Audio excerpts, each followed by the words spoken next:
प्रथम तहलका न्यूज। चंडीगढ़ में खाद्य एवं आपूर्ति विभाग के अतिरिक्त मुख्य सचिव पीके दास ने बताया कि प्रदेश के सभी मंडियों में हर दिन कुल 50 किसानों को गेहूं खरीद के लिए बुलाया जाता है, जिसमें से 25 किसान सुबह और 25 किसान दोपहर बाद आते हैं। उन्होंने बताया कि सरकार ने गेहूं खरीद पर लगी सीमा को हटा दिया है। जिस भी किसान ने मेरी फसल मेरा ब्यौरा पोर्टल पर दर्ज करवाया हुआ है, उसकी सारी फसल सरकार खरीदेगी और वो किसान एक बार में ही अपनी सारी फसल मंडी में लेकर आ सकता है। उन्होंने कहा कि हरियाणा में गेहूं खरीद का जिम्मा फूड सप्लाई विभाग, हैफेड और वेयरहाउसिंग कॉरपोरेशन को दिया गया है। गेहूं की खरीद को लेकर सरकार ने सभी इंतजाम पूरे कर लिए हैं।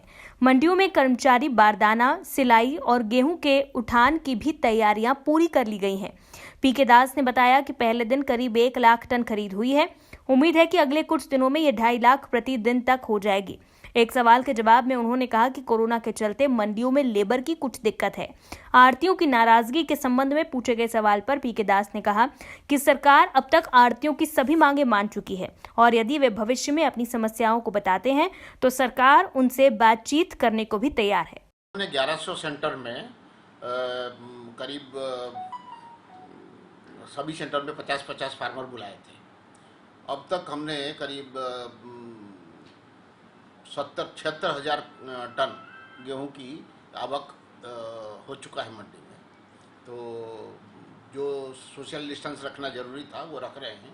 कहीं भी कोई मंडी में भीड़ नहीं है। ज़्यादातर मंडियों में आड़ती भी हमारे साथ हैं और ख़रीद रहे हैं।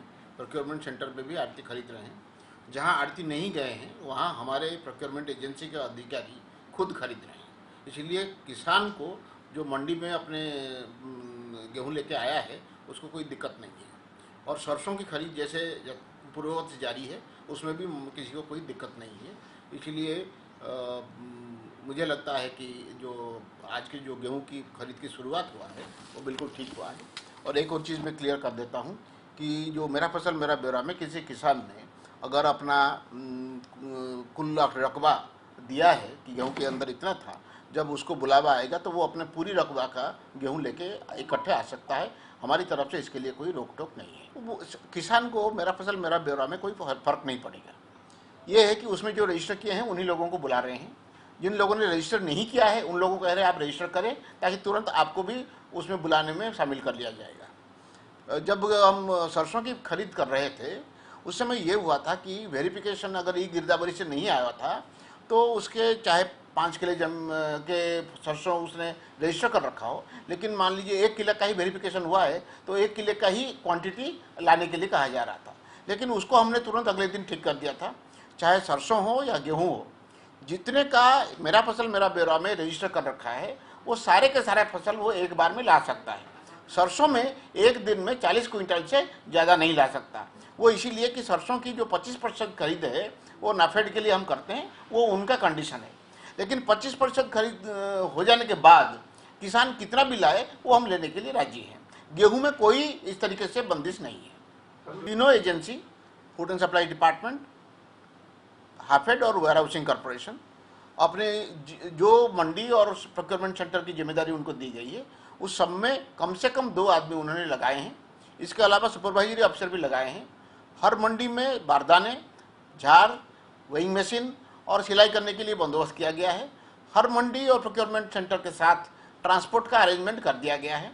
अभी तक सरसों की जो खरीद हो रही है वो उठ के अपने स्टोरेज एरिया में जा रहा है और आज जो गेहूं की खरीद होगा मुझे उम्मीद है कि कल शाम तक वो भी स्टोर में जाना शुरू हो जाएगा। सेंट्रल लेवल पे मंडी की आवंटन की गई थी, लेकिन पिछले साल कुछ जो मंडी को एक एजेंसी कर रहा था, हो सकता है कि इस बार वो एजेंसी नहीं है।